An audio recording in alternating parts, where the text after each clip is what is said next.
quero esquecer. Deixa um vazio em minha alma e em meu viver.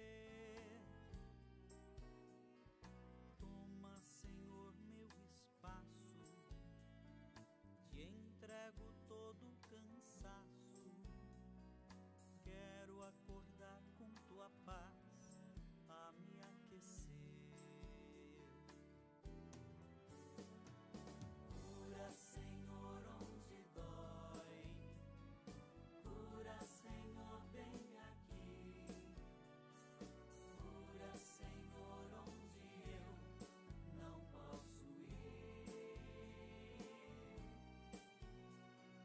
Cura, Senhor, onde dói. Cura, Senhor, bem aqui. Cura, Senhor, onde eu não posso ir.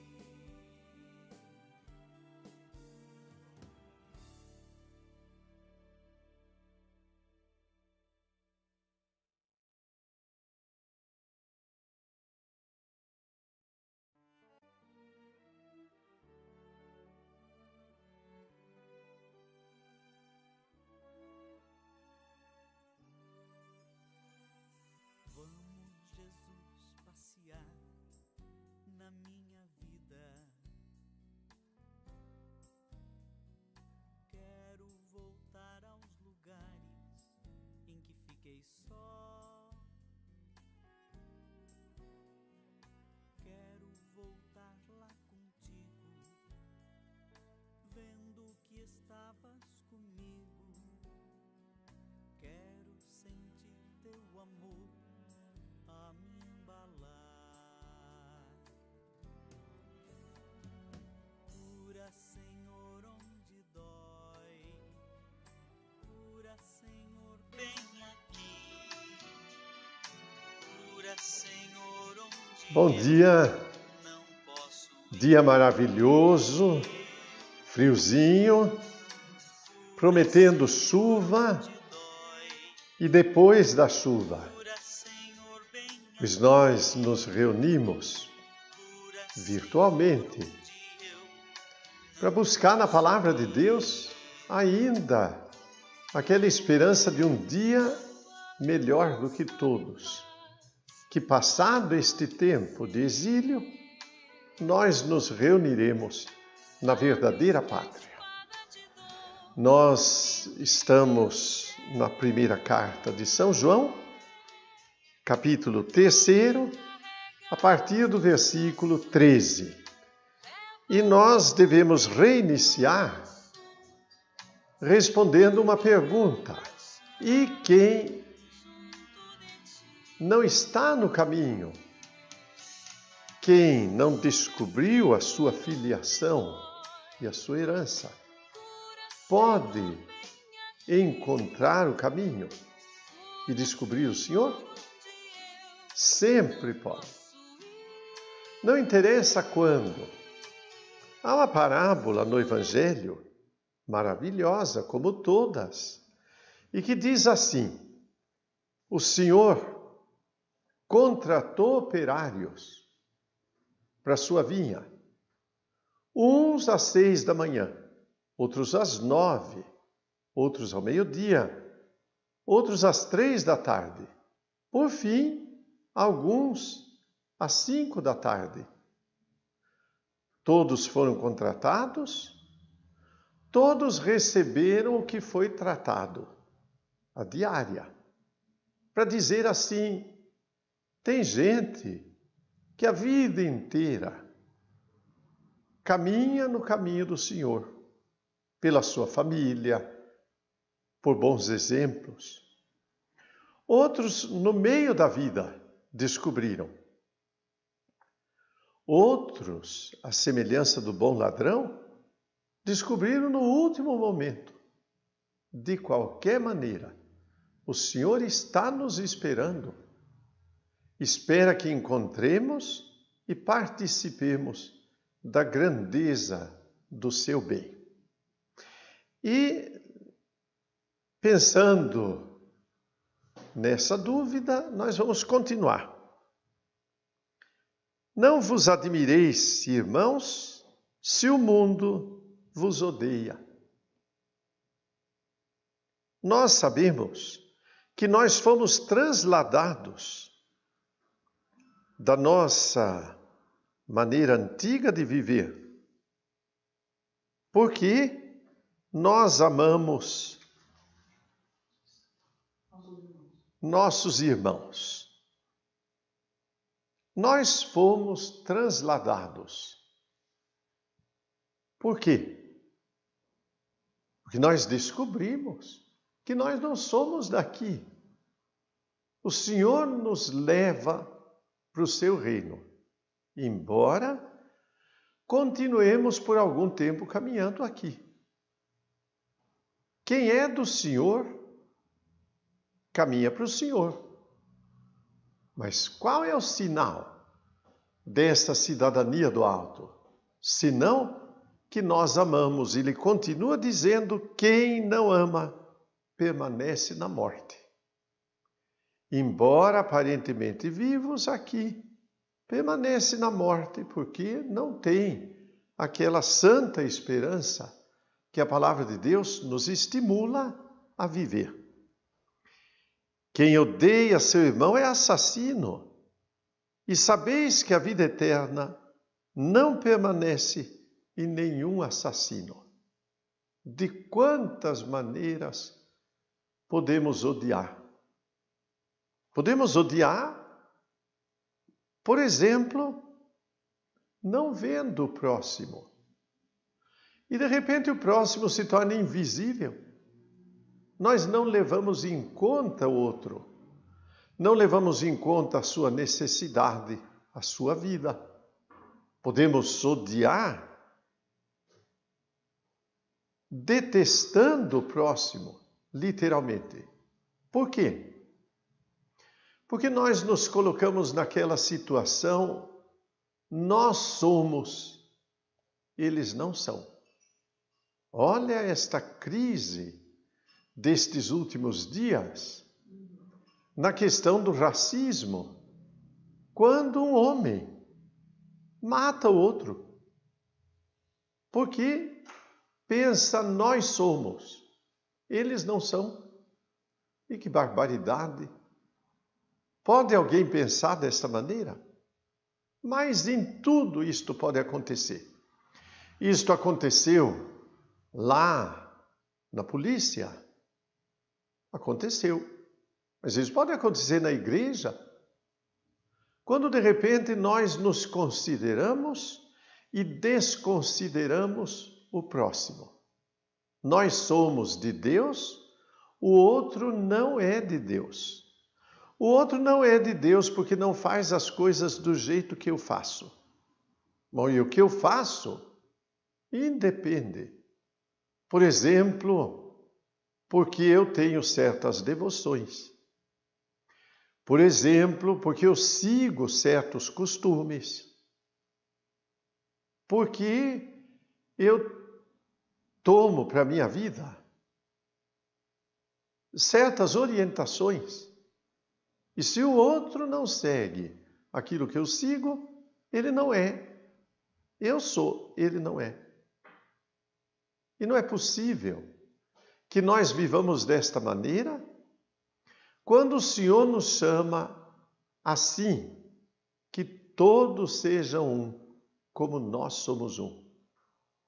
Não iguais, diferentes, mas um completando o outro, porque nós somos um corpo. E o corpo não tem um membro só, nem é de uma maneira só. Mas este corpo é completo, porque a diferença completa. Não aceitamos o outro, vamos rever a nossa atitude, porque o mínimo é a aceitação e o respeito. Eu até posso, para a minha vida, não admitir certas coisas. Bom, se é para a minha vida, eu mudo as minhas atitudes. Mas eu não posso querer que aquilo que eu admito para a minha vida, o outro também admita para a vida dele, a não ser a fé em Cristo, vivo e ressuscitado. É essa fé que nos une em Cristo. Mas se alguém não crê, eu não posso excluí-lo. Ele não crê, mas eu devo fazê-lo caminhar. De que maneira? Coagindo? De jeito nenhum. Pelo bom testemunho e pelo anúncio. Aí sim, amo o próximo. Não posso odiá-lo. Se eu odeio, eu o mato. Pergunta. Uma pessoa essa semana que falou assim, contando a história do menininho lá no Nordeste. Eu odeio essas pessoas. Ela falou. E odeio as pessoas que maltratam os outros, né? Eu falei para ela, mas não pode odiar, tem que amar. Ela falou assim, não, eu só odeio essas pessoas. A pergunta é esta. Diante do crime, suposto crime, lá do Nordeste, do menino Miguel, que morreu porque despencou lá do 9º andar. A mãe estava trabalhando numa situação que nos deixa estarrecidos. E a pergunta, alguém disse, odeio gente assim. Odiamos gente assim? Não. Odiamos os crimes assim. Quanto às pessoas, nós vamos sempre suplicar que tenham oportunidade de mudar de vida. No início, nós nos assustamos, ficamos estarrecidos. De fato, não podemos senão ficar estarrecidos. Uma coisa destas jamais poderia ter acontecido. Ainda mais porque tem certos componentes de escândalo. Uma mãe que por necessidade leva o filho para que fique algum momento junto de outra pessoa, enquanto que esta mãe deve cuidar de um cachorro. É um espanto.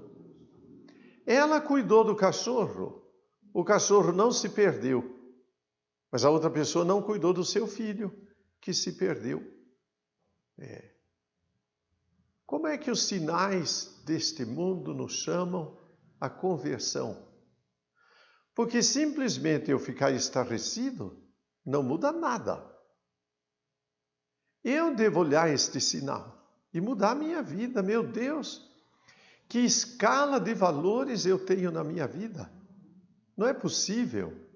A vida acima de tudo. A vida em qualquer circunstância. A vida de um idoso, a vida de um adulto, a vida de uma criança e até a vida daquele que não fala. E se não fala, como é que vai se defender?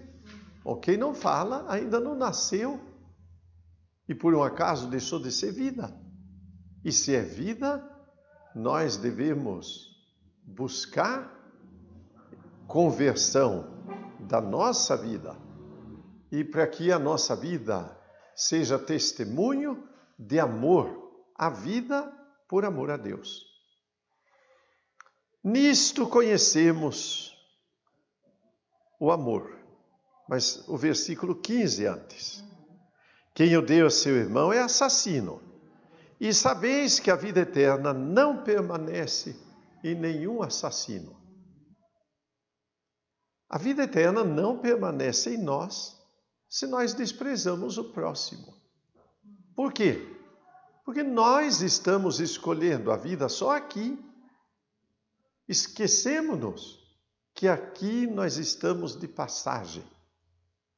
Que logo mais nos encontraremos diante do Senhor. E essa esperança nos faz agir de uma maneira nova. Nisto temos conhecido o amor. Jesus deu a sua vida por nós. Também nós outros devemos dar a nossa vida por nossos irmãos. Que beleza essa expressão. Nisto conhecemos o amor. Ele deu a vida por nós. O apóstolo Paulo vai dizer, sobretudo na carta aos Romanos, talvez a gente encontre alguém que dê a vida por um homem de bem. Mas essa é a prova brilhante do amor de Deus por nós. Que éramos pecadores e Ele deu a vida por nós. Éramos pecadores? Alguém pode dizer, mas somos até agora. Porém, renascemos, somos filhos. Somos filhos de Deus. Caímos às vezes no pecado, mas o Senhor nos ama e nos acolhe de volta. Ele deu a vida por nós. Se Ele deu a vida por nós, no tempo em que não tínhamos feito coisa nenhuma para buscar essa vida, nós só podemos dizer que o amor de Deus é pura iniciativa. Às vezes, as pessoas esperam a ação do outro. Se o outro me ama, eu correspondo amando. Gosta tanto de um exemplo, mais ou menos assim, o nosso amigo Dom Maurício Camargo. E Dom Maurício gostava de uma pergunta feita para a Assembleia durante a missa. Feche os olhos, pense em 3 pessoas que você ama. As pessoas fechavam os olhos. Ele dizia, e não é que normalmente nós pensamos em gente que nos ama. Porque alguém pensou, minha mãe. Mãe é sempre o apelo para o amor. Um amigo, um benfeitor, bom, mas não é que eu os amo, eles me amam. Então, quem você de fato ama? Porque o amor é iniciativa. Eu vou de encontro a outra pessoa. Para amar, talvez, a gente queira fazer uma seleção. E alguém bate a nossa porta. E nós olhamos de cima a baixo e emitimos um julgamento. Ele não trabalha. E daí eu não ajudo. Então eu espero que ele me diga alguma coisa. E aí eu correspondo. Mas o Senhor não fez isto conosco. Quando batemos a sua porta, não valíamos nada. E Ele nos amou. Este amor de iniciativa é verdadeiro amor e corresponde ao amor de Cristo. Porque éramos pecadores e Ele nos amou. Nisto conhecemos o amor, que Ele deu a vida por nós. E da mesma maneira, nós devemos dar a vida pelo outro. Dar a vida não é aparência. Se na vida sacerdotal eu devo dar a vida, porque este é o chamado da vida sacerdotal, deixar tudo e seguir o Senhor. Mas de repente, eu deixo tudo, mas não amo o próximo, não tomo a iniciativa, espero que os outros me amem. Eu quero uma assembleia comportada. Eu quero fazer perguntas e que as respostas sejam prontas e corretas. Eu quero fazer propostas e obter imediatamente a adesão. Eu quero que a comunidade corresponda à minha expectativa. Então eu não amei, eu estou esperando que todos me amem. Eu deixei, de fato, de seguir o caminho do Senhor. eu deixei de corresponder à minha própria vocação, que é um segmento mais radical da palavra. Ninguém pode prescindir de se converter, de escutar uma palavra como essa, entendê-la, colocar em prática na vida. Versículo 17. E quem possuir bens deste mundo, e vir seu irmão sofrer necessidades, mas lhe fechar o coração, como pode estar nele o amor de Deus? Eu recebi, por exemplo, na minha casa, uma educação que me fez respeitar os limites, cumprir as regras, respeitar dentro de casa as pessoas, não importa a idade e a condição.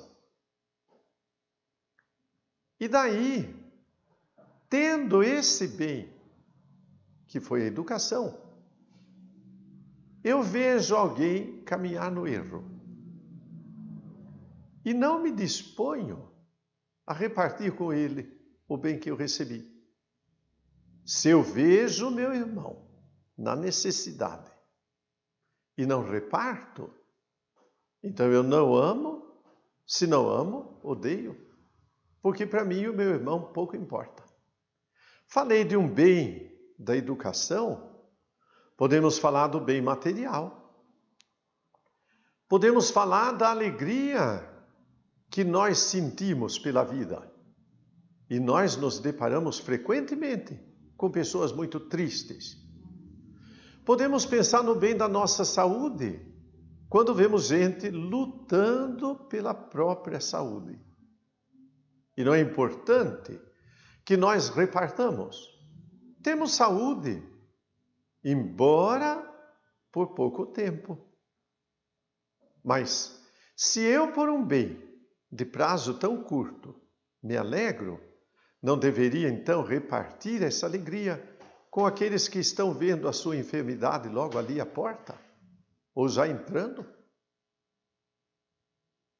Meus filhinhos, não amemos com palavras, nem com a língua, mas por atos e em verdade. Amemos em verdade. A mulher samaritana, no Evangelho de São João, foi lá perguntar a Jesus: Senhor, os judeus adoram em Jerusalém. Nós, samaritanos, adoramos em outro santuário. Como devemos adorar? A resposta de Jesus foi esta: verdadeiros adoradores adoram em espírito e em verdade. E aqui está a explicação. Quem adora em verdade? Quem ama não com palavras, mas com ações. Em espírito, eu quero bem. Em verdade, eu reparto. Por quê? Porque assim é completo. Se eu só repartir e não quiser bem o próximo, isso não é completo, porque isso não é amor. Eu quero me ver livre o quanto antes daquele que me busca. Nada disso. Quero bem o outro. Eu olho como irmão. São simpáticos? São fáceis? Pode ser o contrário disso. Porém, são irmãos. E se são irmãos, quero bem. Quero bem, mas não basta, porque se eu só estiver nisto, querer bem, então eu confundo amor com sentimento. Basta sentir? Bom, o marido adúltero pode em casa dizer à esposa: eu quero você muito bem.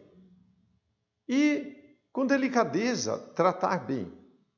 Mas depois é o oposto e não age de acordo com este bem-querer. Não, as duas coisas. O bom sentimento, quero bem, e a boa ação. Eu divido com o outro a minha vida. Nisto conhecemos se somos da verdade, tranquilizaremos a nossa consciência diante de Deus. E caso a nossa consciência nos censure, pois Deus é maior do que a nossa consciência e conhece todas as coisas. Aí nós vamos para um exemplo fácil de entender. A mãe, amorosa, vê o seu filho errando em alguma coisa.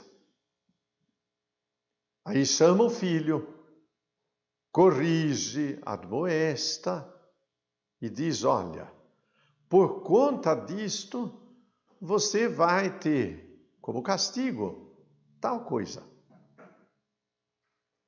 Depois, ficando sozinha, esta mãe fica com a consciência pesada. Mas, meu Deus, eu maltratei o meu filho. E é isto que a carta de São João está dizendo.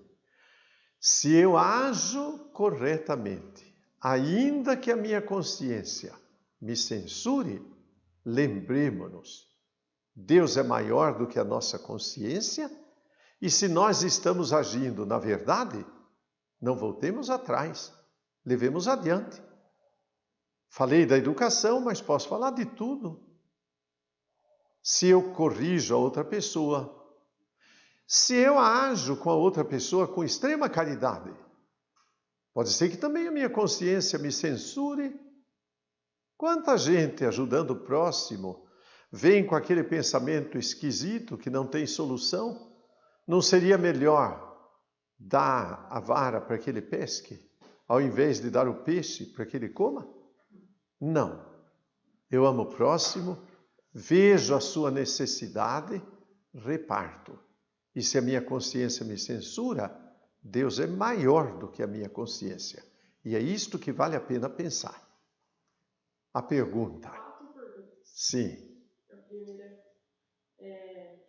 acho que não tem muito contexto, mas por que na oração do Pai Nosso remete aos 4 dons do Espírito Santo? Aos 7 dons do Espírito Santo. 7 dons. No Pai Nosso. Por que no Pai Nosso remete aos 4 dons do Espírito Santo? 7 dons. A pergunta é esta. Por que no Pai Nosso nós somos remetidos a refletir nos 7 dons do Espírito? Bom, por uma resposta muito simples, não há nada no Evangelho que deixe de referir aos 7 dons do Espírito. Ora, de uma maneira sintética, falando do dom. Ora, mais analítico, falando deste ou daquele dom. Não importa. Tudo nos leva aos dons do Espírito, como aqui, na carta de São João, que de uma maneira sintética está falando da caridade de maneira geral. Mas depois fala também da nossa paciência, da correção do próximo, etc. A segunda pergunta. As pessoas que estão morrendo de Covid-19 e que não puderam receber os sacramentos, já existe alguma indulgência prevista para essas situações? Pergunta é, quem está sofrendo e até morreu por conta da Covid-19, sem receber os sacramentos, faltou alguma coisa? Realmente não faltou nada. Por quê? Primeiro, porque somos batizados. O batismo já está em nós. Segundo, porque nós buscamos a Deus no dia a dia da vida. Não é porque, num determinado momento, e sem possibilidade do sacramento, nós não temos o fruto do sacramento. Temos sempre o fruto do sacramento. Ou seria ideal que todo mundo no leito recebesse a unção dos enfermos. Se alguma coisa pesa na consciência, que se confessasse. Porém, nós confiamos no dom de Deus acima de tudo. Nós já o recebemos. E segundo, embora o nosso corpo esteja enfermo, nós fazemos parte do corpo de Cristo, que é a igreja, e no corpo de Cristo, que é a igreja, não falta nada. Se eu recebo a Eucaristia e o meu irmão, por um acaso, não recebeu, vamos dizer, a santificação que eu recebi, também compartilho com ele. Nossa, a pessoa perguntou assim, seria, portanto, um pecado de omissão? Agora, não sei se ela está se referindo ao caso da... Talvez a pergunta seguinte dependa desta. Seria omissão não levar o sacramento? Não. Primeiro, porque nós estamos num estado de exceção. Nós devemos respeitar as regras da saúde. Alguém me chama para ir ao hospital, ungir uma pessoa. Mas eu sou do grupo de risco, 70 anos de idade, diabético. Posso ir? Não posso, nem devo ir. Porque é a regra da saúde. Nós defendemos a saúde. Pesa alguma coisa na minha consciência? Até pesa. Mas Deus é maior do que a minha consciência. Próxima pergunta, acho que tem mais a ver com a leitura. Quando uma pessoa faz o bem, se faz de amigo e depois cobra tudo isso de maneira maldosa. Isto. A pergunta é esta: alguém faz o bem e depois vem com cobrança, até maldosa. Tão conhecido é o exemplo daqueles que erradamente fazem, no tempo da campanha política, algum bem para algumas pessoas. Distinguindo bem, nenhuma palavra contra a política em si, que é um dos atos mais nobres que a vida humana pode ter. Segundo, que o bem feito para quem necessita não deixa de ser bem, porque ele precisa e recebeu. Agora vamos ver na questão de quem fez. Quem fez não fez bem nenhum. Por quê? Ele primeiro não queria bem a outra pessoa. Ele estava querendo voto. É um bem? Não. É até engano. Mas este engano pode acontecer na vida de qualquer pessoa. Nós, de maneira geral, na convivência, tratamos bem uma pessoa e depois cobramos dela o que ela nem pode oferecer. Não, alguém ajuda uma família necessitada e depois diz, você pode vir e limpar a minha casa? Oh, mas espera um pouco, pague alguém para o trabalho. Não diga que você está fazendo um benefício, mas você está simplesmente trocando alguma coisa. Ela lhe oferece talvez até bem maior do que aquilo que você ofereceu. Isso depende muito das intenções e das circunstâncias. O bem verdadeiro é bem para o outro e parte da abundância do meu coração. Mais uma pergunta. E quando ao corrigir o outro, expomos a pessoa, isso é correto? Bom, a pergunta é esta: e se eu corrigir o outro, mas nesta correção eu estiver expondo a pessoa? Há muitas maneiras. Por isso o Evangelho diz assim: se virmos o irmão errando, vai lá, corrija em particular. Se ele mudou de vida, muito bem. Ganhou o teu irmão. Se não mudou, chame uma testemunha ou outra, corrija diante de alguma testemunha. Se ele mudar de vida, muito bem. Se não mudou, aí corrija diante da assembleia. Assembleia não quer dizer igreja. Quer dizer, por exemplo, a igreja doméstica, a família. Quando os pais, tendo insistido, por fim, reúnem a família e diz: olha, é necessário mudar de vida. Em todos os sentidos, nós devemos ter esta capacidade de descobrir a oportunidade. Muito fácil de acontecer conosco, padres, um fato como esse.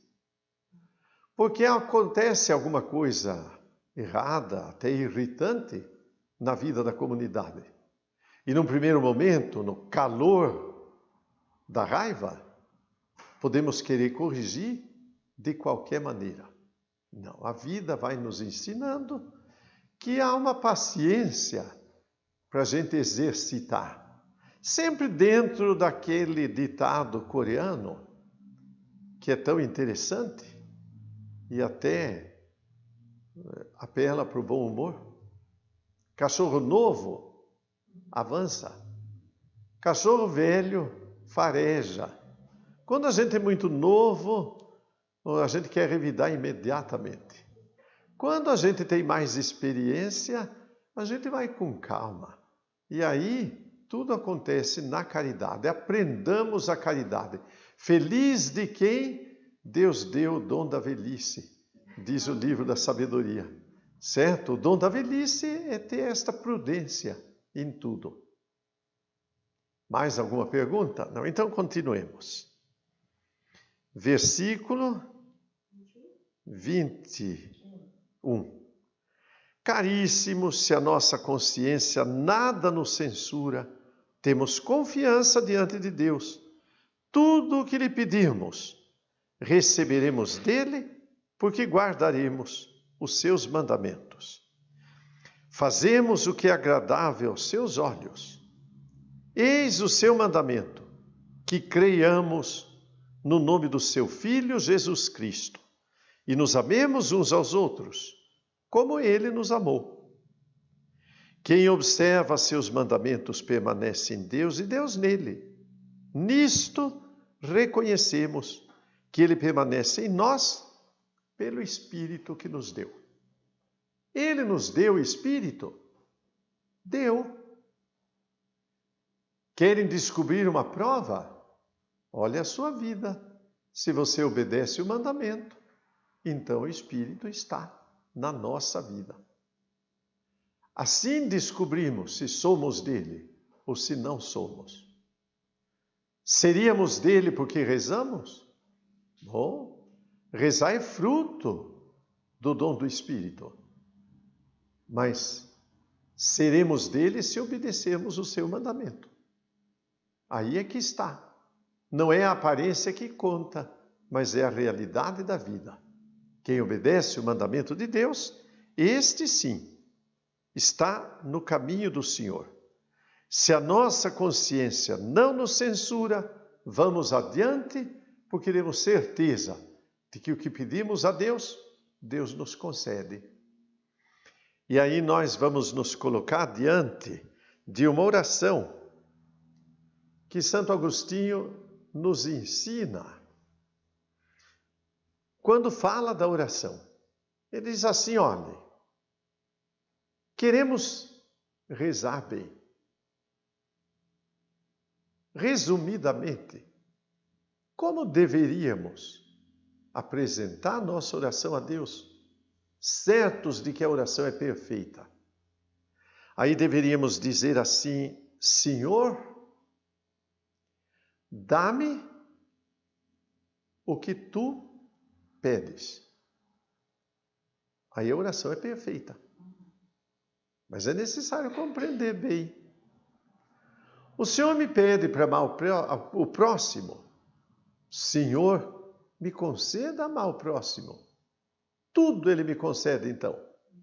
Primeiro, porque é o que Ele quer. E a vontade de Deus é a minha vida. Eu não posso desejar mais do que a vontade de Deus. Pode ser até que eu ache que esteja fazendo a vontade de Deus quando estou fazendo apenas a minha. Quando só fizer o que me agrada. Não. Na oração, apresentemos o principal antes de tudo. Senhor, a tua vontade. E não é o que Jesus ensinou no Pai Nosso? Seja feita a vossa vontade. A súplica inicial. Tudo é perfeito no que Jesus ensinou. E é perfeito se nós, de fato, caminhamos no mandamento e a nossa consciência é pura diante de Deus.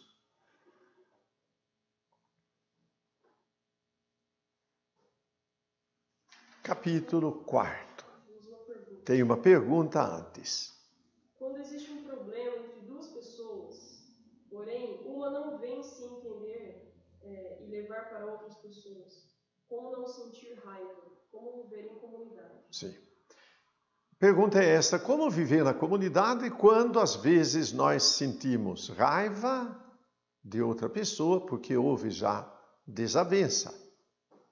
E não existe nenhuma busca por reconciliação, sobretudo da parte que provocou.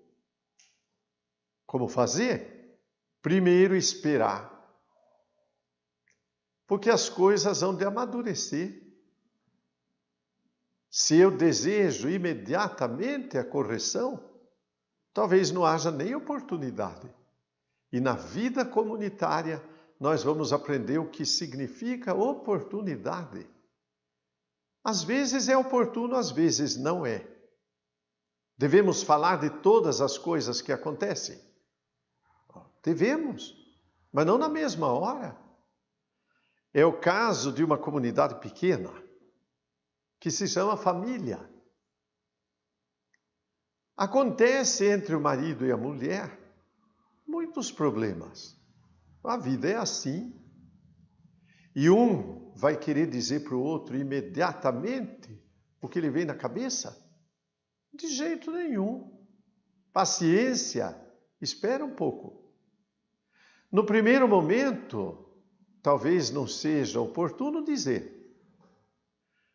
Não é oportuno também que a gente se cale sempre, porque acabamos induzindo o outro a progredir no erro. Não. Devo dizer, mas oportunamente. Espero para que isto aconteça. A melhor correção dos filhos acontece na boa oportunidade. Os filhos exigem muito. Bom, espere um pouco. Quando pedirem alguma coisa, aí antes de oferecer, é fácil dizer: você quer tal coisa? Então, colabore. Faça a sua parte, eu faço a minha, você faz a sua. Assim a educação vai. Mas na vida da comunidade, nós todos nos educamos constantemente, porque aprendemos a esperar a oportunidade e de dizer aquilo que é necessário e da maneira como isto for oportuno. Nem todas as maneiras são boas. A caridade, essa é a boa maneira.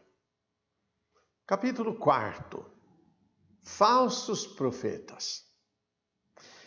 Caríssimos, não deis fé a qualquer espírito, mas examinai se os espíritos são de Deus, porque muitos falsos profetas se levantaram no mundo, e nisto se reconhece o Espírito de Deus.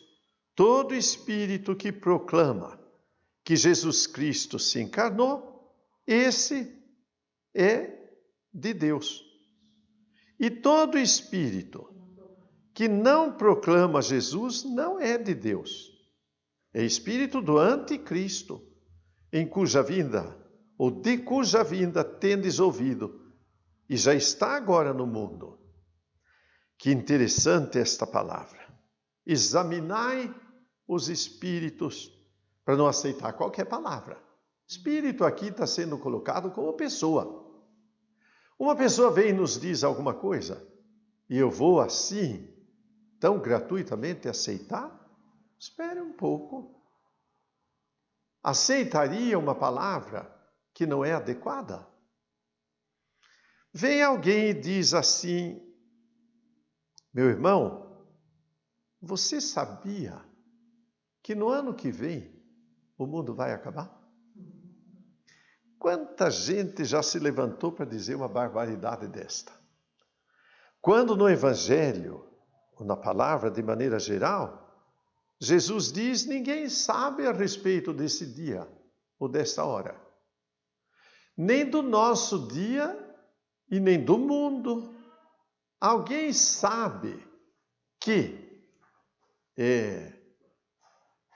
a sua hora está chegando? Bom, todos sabemos. Mas qual vai ser? Ninguém sabe.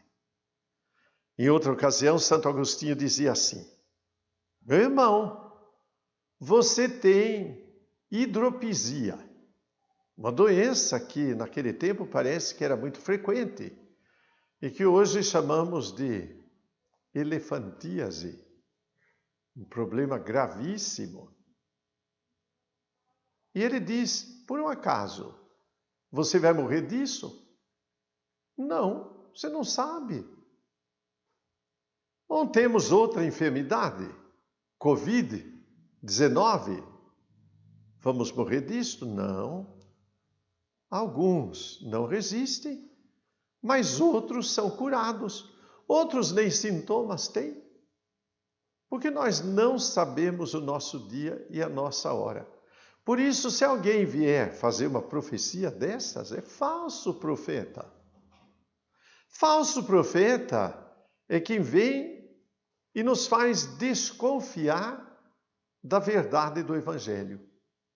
Mas, entre as verdades do Evangelho, por exemplo, aquela que Jesus diz: tu és Pedro, sobre essa rocha eu edifico a minha igreja. E desde a ressurreição, Pedro passou a cuidar à sua maneira da igreja. E os seus sucessores até hoje, até Francisco. Mas vem alguém e diz: ele não é de Deus. E o seu ensinamento não está de acordo com o Evangelho. Mas, meu Deus, como eu posso negar aquilo que o próprio Evangelho me convida a aceitar? Não é possível. A igreja toda, pelos bispos, pois são eles que vão governar sempre a igreja, se reuniu há uns 50 anos atrás para atualizar a vida da igreja no concílio, e alguém vem dizer: o concílio não tem valor. Falso profeta. É a igreja que está me ensinando a duras penas, porque nada acontece sem grande sofrimento. Eu não posso dizer que é um erro aquilo que a verdade do Evangelho me convida a aceitar. Se é espírito desse mundo, não nos convida para a unidade, convida para a divisão. E embora possa até aparecer como uma coisa piedosa, até, digamos assim, melosa, no sentido de uma piedade externa. Não, nenhuma piedade externa é motivo de salvação para nós, porque quem nos salva é Jesus Cristo, morto e ressuscitado. Se alguém não é de Cristo, nega que Cristo se encarnou. Aceitar a encarnação, primeiro, nos leva a ver a humanidade como meio. Se Deus houvesse rejeitado a humanidade, nós teríamos razão de dizer assim: isto é humano demais e nós não podemos aceitar. Nós queremos alguma coisa mais elevada. E aí proporíamos para todo mundo grandes penitências e uma vida insuportável. Mas de jeito nenhum. Ele se fez carne e habitou entre nós. Se ele se fez carne, é porque ele disse com isto: há na natureza humana uma dignidade que eu concedo para a vida humana, porque eu assumi. Essa é a doçura maior do Evangelho, que São Francisco de Assis compreendeu tão bem. Para São Francisco, o mistério da encarnação era de fato o que deve ser para todos. O mistério inicial, fundamental. Deus se fez homem e habitou entre nós. E aí eu olho a humanidade como eu devo olhar. A humanidade segue o que Jesus ensinou. Aí olho, ele crescia em sabedoria e graça diante de Deus. E não vou respeitar o crescimento dos outros? Não falo só de criança que deve crescer, mas na fé. Quanta gente vai demorar para descobrir os princípios da fé? Tenho que ter paciência, porque ele é humano. Mas ele é humano, eu também sou. Eu tenho que ter paciência com as minhas descobertas. Quando eu vejo o bom testemunho de muitos santos, posso ficar frustrado e desanimado. Nunca vou conseguir isto. Isto é não aceitar a humanidade de Cristo e nem a minha. Se eu sou humano, eu vou crescer e vou chegar lá. Se eu tiver essa esperança, de fato, o Espírito que está em mim é Espírito de Cristo. Vós, filhinhos, sois de Deus e os vencestes, isto é, o espírito desse mundo, porque o que está em vós é maior do que aquele que está no mundo. Eles são do mundo, por isso falam segundo o mundo, e o mundo os ouve. Nós, porém, somos de Deus. Quem conhece a Deus, ouve-nos. Quem não é de Deus, não nos ouve. Nisto conhecemos o espírito da verdade e o espírito do erro. Quem é de Deus nos ouve. Mas eu estou falando de mim, pessoalmente? Não, aqui é uma palavrinha bem pessoal do apóstolo. Quem é de Deus escuta a voz dos apóstolos, que fala através da igreja hoje. Quem é de Deus escuta essa voz. Bom, em primeiro lugar, fala para mim. Eu tenho escutado a voz da igreja e lutado para dar o bom testemunho da minha participação no corpo de Cristo. Tenho vivido como um ser humano que contempla a encarnação. E não só essa encarnação ou esse mistério, contempla também a entrega de Cristo na cruz, que é a conclusão do que começou na encarnação, o mistério da humilhação de Cristo. Se eu contemplo tudo isto, e isto me veio pelo anúncio dos apóstolos, eu não posso senão ouvir a voz dos apóstolos, que me apresenta o mistério de Cristo, humilhação, mas também a glorificação. Ele venceu a morte e ressuscitou e está à direita do Pai. A nossa humanidade está lá com Ele. Ele nos elevou quando voltou para junto do Pai. Nisto conhecemos se somos do espírito da verdade ou do erro. De fato, esse é o critério. Pode ser que eu não conheça tudo, mas eu tenho a segurança de caminhar junto e a humildade de reconhecer que ainda falta muito para que eu compreenda e corresponda. A isto tudo o Senhor me chama. Hoje nós vamos parar por aqui. Na semana seguinte vamos reiniciar no capítulo 4, versículo 7, a caridade.